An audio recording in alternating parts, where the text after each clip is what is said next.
ಇನ್ನು ಡೇಂಜರ್ ಬಿಸಿಲು. ಹೌದು, ಏಪ್ರಿಲ್ ಆರಂಭದಲ್ಲೇ ತನ್ನ ಪ್ರತಾಪವನ್ನು ತೋರಿಸಿದ್ದಾನೆ ಸೂರ್ಯ.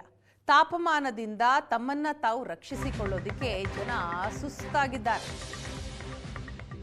ಆಚೆ ಕಾಲಿಡೋದಕ್ಕೇನೆ ಆಗಲ್ಲ. 36 ಡಿಗ್ರಿಯಿಂದ 40-41 ಡಿಗ್ರಿಯವರೆಗೂ ಕೂಡ ರಾಜ್ಯದ ಜಿಲ್ಲೆಗಳಲ್ಲಿ ತಾಪಮಾನ ದಾಖಲಾಗ್ತಾ ಇದೆ.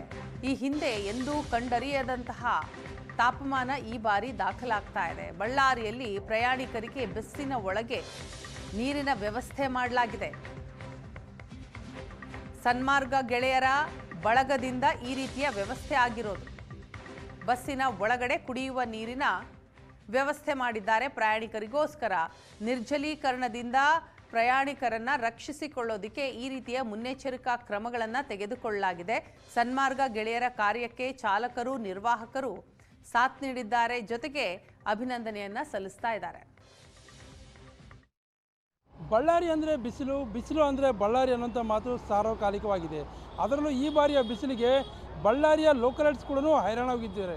ಅದರಲ್ಲೂ ಪ್ರಮುಖವಾಗಿ ಹೊರಗಡೆ ಓಡಾಡ್ತಕ್ಕಂಥವ್ರಿಗಾಗಿ ನೀರು, ಮಜ್ಜಿಗೆ ಅಥವಾ ಹಣ್ಣುಗಳನ್ನು ತಿಂತಾರೆ. ಆದರೆ ಬಸ್ನಲ್ಲಿದ್ದಂಥ ಪರಿಸ್ಥಿತಿಯಾಗಿ ಅವರು ಹೇಗೆ ದಾಹವನ್ನು ನೀಗಿಸಬೇಕು ಅನ್ನೋಂಥ ಪ್ರಶ್ನೆಗೆ ಇಲ್ಲಿಯ ಸ್ಥಳೀಯ ಸನ್ಮಾರ್ಗ ಗೆಳೆಯರ ಬಳಗ ಅನ್ನೋಂಥ ಸಂಸ್ಥೆ ಒಂದು ವಿಶೇಷ ಒಂದು ಐಡಿಯಾ ಮಾಡಿದೆ. ತಾವಿಲ್ಲಿ ನನ್ನ ಬಲಭಾಗದಲ್ಲಿರುವುದು ಬಳ್ಳಾರಿ ಇರ್ತಕ್ಕಂಥ ಸರಿಸುಮಾರಾಗಿ 70ಕ್ಕೂ ಹೆಚ್ಚು ಬಸ್ಗಳಲ್ಲಿ ನೀರಿನ ಅರವಟ್ಟಿಗಳನ್ನು ನೀಡುವ ಮೂಲಕ ಬಸ್ನಲ್ಲಿ ಓಡಾಡ್ತಕ್ಕಂಥ ಪ್ರಯಾಣಿಕರ ದಾಹವನ್ನು ಕೂಡ ನೀಗಿಸ್ತಕ್ಕಂಥ ಒಂದು ಪ್ರಯತ್ನಕ್ಕೆ ಕೈ ಹಾಕಿದ್ದಾರೆ.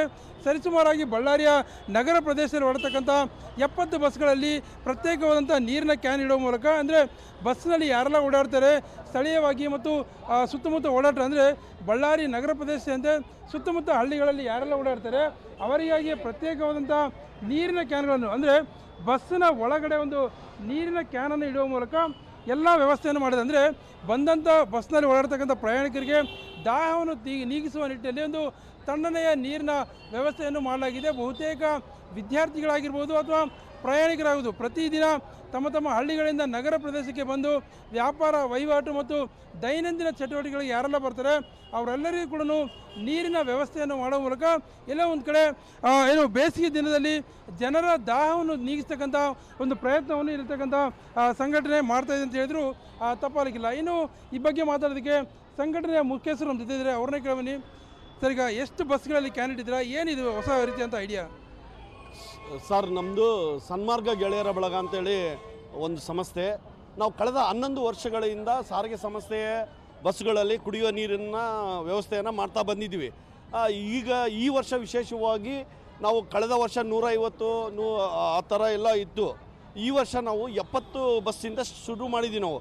ಆಮೇಲೆ ಬೇಡಿಕೆ ಬಂದಂಗೆಲ್ಲ ನಾವು ಹೆಚ್ಚು ಮಾಡ್ತಾ ಹೋಗ್ತೇವೆ.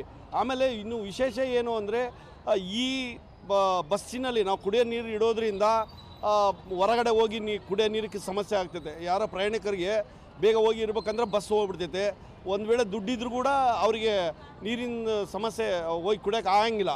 ಅದಕ್ಕಾಗಿ ನಾವು ಬಸ್ನೆಲ್ಲ ನೀರಿಟ್ರಿಗಿನ ಅಜ್ಜಿಯವರಾಗಲಿ, ವಿದ್ಯಾರ್ಥಿಗಳಾಗಿರಲಿ, ಪ್ರಯಾಣಿಕರಾಗಲಿ, ವಿಶೇಷವಾಗಿ ಡ್ರೈವರ್, ಕಂಡಕ್ಟ್ರು ಅವರು ಕೂಡ ನೀರು ಕುಡಿಲೇಬೇಕು, ಅಷ್ಟು ಬಿಸಿಲು ಬಳ್ಳಾರಿಯಲ್ಲಿ.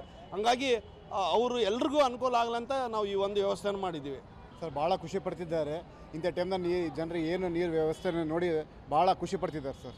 ದುಡ್ಡಿದ್ದಂಥವ್ರು ಹಣ ಕೊಟ್ಟು ನೀರು ಕುಡಿಬೋದು. ಆದರೆ ಸಿಟಿ ಬಸ್ಗಳಲ್ಲಿ ಮತ್ತು ಗ್ರಾಮಾಂತರ ಭಾಗದಿಂದ ನಗರ ಪ್ರದೇಶಕ್ಕೆ ಬಂದು ತಮ್ಮ ದೈನಂದಿನ ಚಟುವಟಿಕೆಗಳು ಬರ್ತಕ್ಕಂಥವ್ರಿಗೆ ನೀರಿನ ಸಹಾಯ ಮಾಡ್ತಾರೆ. ಅಂದರೆ ಕುಡಿಯೋ ನೀರನ್ನು ಹಣ ಕೊಟ್ಟು ಕೊಡೋದಕ್ಕೆ ಆಗೋದಿಲ್ಲ. ಹೀಗಾಗಿ ಎಲ್ಲೋ ಒಂದು ಕಡೆ ಸಂಘಟನೆ ಮಾಡ್ತಕ್ಕಂಥ ಕೆಲಸ ಸಾರ್ವಜನಿಕವಾಗಿ ಸಾಕಷ್ಟು ಮೆಚ್ಚುಗೆಗೆ ಪಾತ್ರವಾಗಿ ಅಂತ ಹೇಳಿದ್ರು ತಪ್ಪಾಗಲಿಕ್ಕಿಲ್ಲ. ಕ್ಯಾಮರಾ ಪರ್ಸನ್ ಶ್ರೀನಿವಾಸ್ ಜೊತೆ ನರಸಿಂಹಮೂರ್ತಿ, ಏಷ್ಯಾನೆಟ್ ಸುವರ್ಣ ನ್ಯೂಸ್, ಬಳ್ಳಾರಿ.